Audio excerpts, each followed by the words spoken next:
Hello everyone, I hope you all are doing well. In today's video, I'm setting up April, although this voiceover is recorded after the fact, so bear with me when this happens. There's definitely a chance of me mixing up the present and past tense. Anywho, it is April, the start of the second quarter. I decided to switch up my dashboard in my A56 ring, so I'm taking out my stationery collection, dashboards, deco cards, and accessories. I'm laying it all out on the table and figuring out what looks good together. I think a great starting point would be the dashboard. So these are my options. Many of these are new. You might even recognize the Poi and Hun, if not now, then when dashboard. I used that last year, plus the 4 credit card holder. I think it's too soon to use those. So I have my eye on this all matte black dashboard. And the design is very subtle. It's all matte black with a plant. This came in a cloth and paper sub box sometime last year, although I didn't get that one. I think I ended up buying this dashboard separately when they were having one of their annual sales.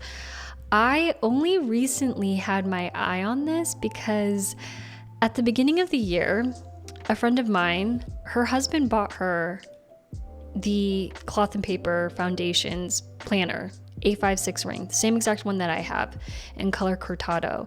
So it's the same thing. And then her husband also picked out some accessories. Of course, they were different than the ones that I have. And she asked me to help her put them together. I think it's easy for me to stick to what I'm comfortable with, which is all beige and neutral aesthetic. So in putting another planner together, I had the opportunity to play around with layering and colors. I can't remember exactly what we ended up with, but I swear it was either an all black dashboard or most of it was black.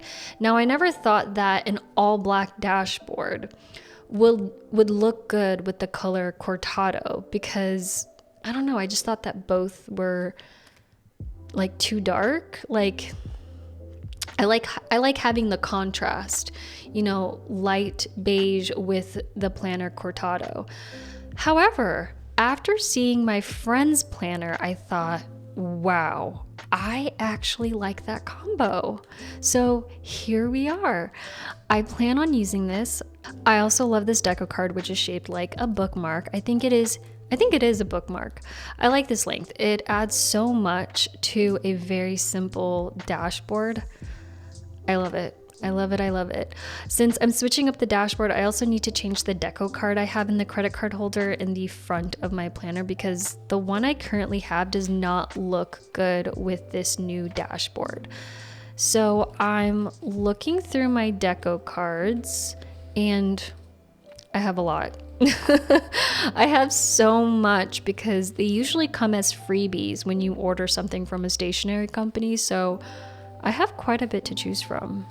I also have the cloth and paper magnetic vegan leather clip that will look great wrapped around the dashboard and the deco card. Now, what stickers should I use this month? I was hoping for a pop of red for April. I was looking for something that would pop on the page, and sadly, I don't have a red. That honestly would have been a great product for the cloth and paper sub box that they came out with either February or January, but there was like red. It showed up in their products and a deco card. So what they should have done was throw in a set of dot stickers. That would have been a useful addition to the sub box. So instead of red, I'm excited that I'm using these cloth and paper dropped shape stickers in color Moscow. The color is absolutely beautiful. I love the shade. It's very fitting for spring. I'm so excited to use these because if you all don't know, I've been sticker deprived. In March, I used the cloth and paper platinum dot stickers. They were just a sample, so there really wasn't many to use.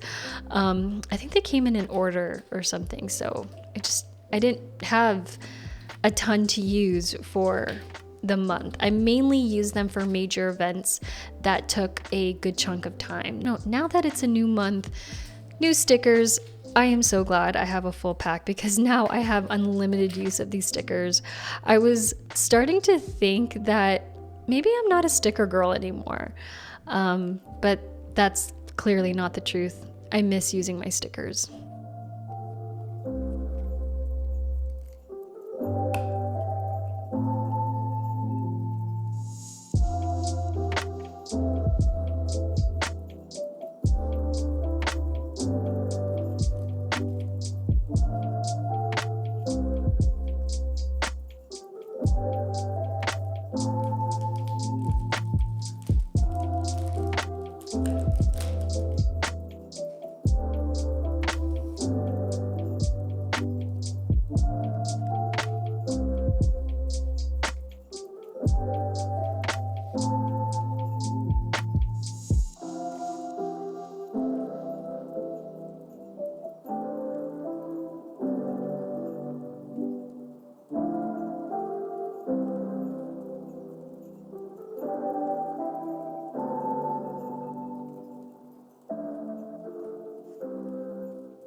In March, I was struggling to use my social media section in my planner, and that might be in part because I was burnt out. So naturally, I wouldn't be using the things that have always helped me. I think I put together my social media calendar mid-March. So not that long ago. All of my stationery supplies are out. I thought, you know what? I should take a second look at my inserts. You know, sometimes you just forget what you have that could make your current system better. Luckily, I found these cloth and paper project inserts, and I find this format can help get my ideas on paper and organized in a way before a YouTube shoot is set. It's almost like the pre-production side of filmmaking, but instead my YouTube videos. This insert is organized by projects, so the top of the page is where you write the focus, and then right underneath is the time frame. So hypothetically, I would write YouTube shoot as the focus, and the time frame would be when the shoot is. Then there are grid lines, and then the circle at the bottom says ideas. I'm still figuring out how I'll use this. Probably have more to share once I start using this insert.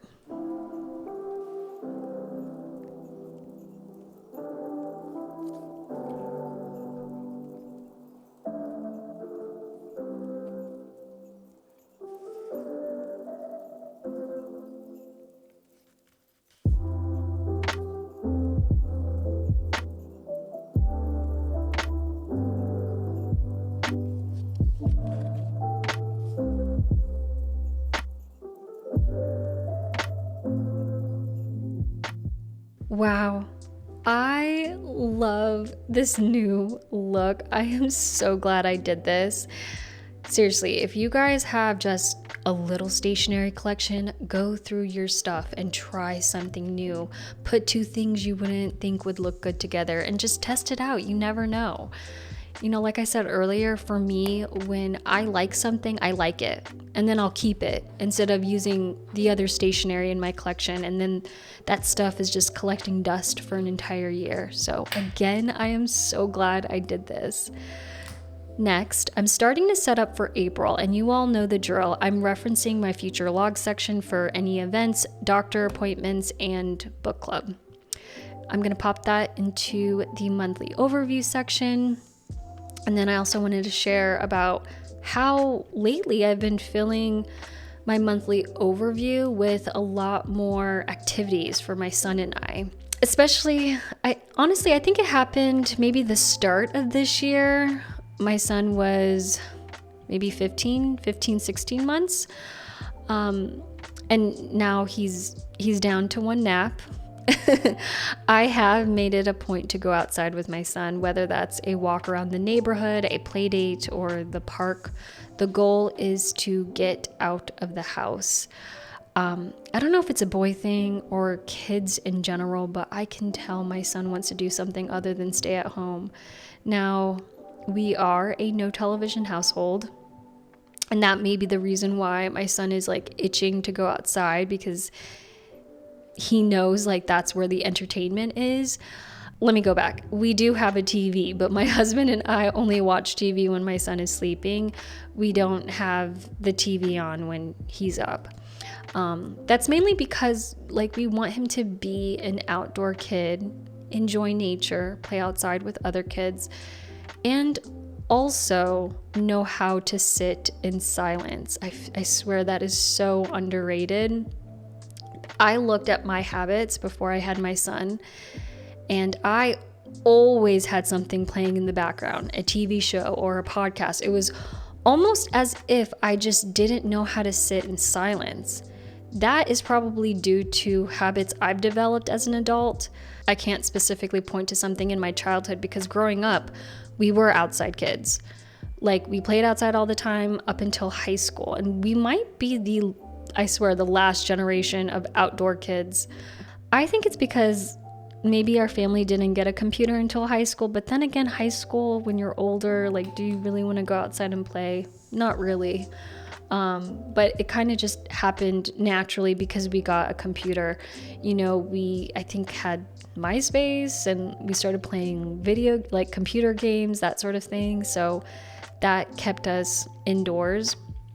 You know, with this next generation, they have such easy access to entertainment. Like, it's literally at their fingertips. Like, it is so easy to turn on the TV or give them our phones or an iPad. Now, of course, I'm not going to deprive my son of television for his whole life. My husband agreed that Shelby could start watching TV in moderation at age 2.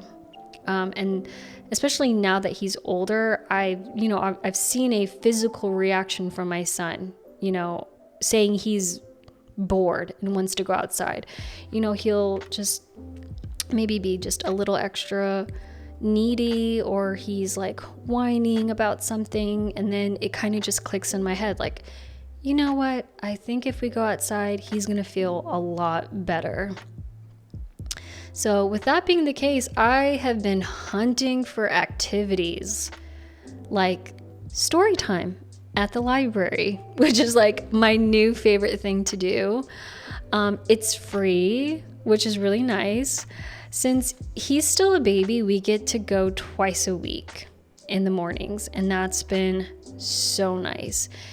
You know, it's just so sweet. Like, him and I walking around the library and checking out books together. It's just been so sweet spending that time with him. And you all know that I love to read, which I've implemented into my son's routine since he was a baby. Like, we read all the time. The amount of books I've checked out from the library since we started going is probably, honestly, if I had to guess, $300 to $400 worth of books. And what's nice about the library, it's free. Like, I tend to get new books every 2 to 3 weeks, and then the cycle starts all over. Like, we read the same books over and over again. The library also has a ton of other events throughout the month. We just went to a huge event last weekend, and Shelby loved it. He got a balloon in the shape of a car. He didn't make it through the puppet show, but granted, it was close to his nap time. But once again, the event was free. So yeah, I don't know. I've just found a new passion for getting involved with the library and other community events. It's been nice. I will write the library story times in my monthly overview, but I won't take up the entire space for that day. What I'll do is write towards the bottom of the day and then use the rosy icon stickers as a reminder. I've also made it a point to plan weekly play dates at either an indoor playground, some sort of play area, or a park where there are other kids. That too has been great. Of course, The parks are free, but the indoor playgrounds tend to cost money. But I am glad that I live in a city where I have the option to do one or the other. Something that we're not doing as much are our morning walks. When Shelby was an infant, we used to go on a 2-mile morning/evening walk, and he would sit through it the entire time. It's not like that anymore. He's older. So maybe 15 minutes into the walk, he's already whining to get out. So my husband and I are thinking of getting a tricycle, but there's like a stick or like a guiding stick for us adults to push him with. And then once he learns how to ride a bike, it converts to a tricycle. I think we might order something like that because I miss the walks. The walks are good. They're good for us adults. So we're hoping that the bike setup instead of the stroller will entertain him during our walks. We'll see. So yeah, that's the kind of stuff that's been filling my calendar. I of course still have my first job is always going to be Shelby's mom, and then I have my work, and then I have my YouTube channel. And so of course those things naturally get weaved in when I'm setting up my weekly setup. So I hope you all enjoyed this setup. I plan on coming out with another Cozy Planning Diaries episode, so I will see you all then. Bye.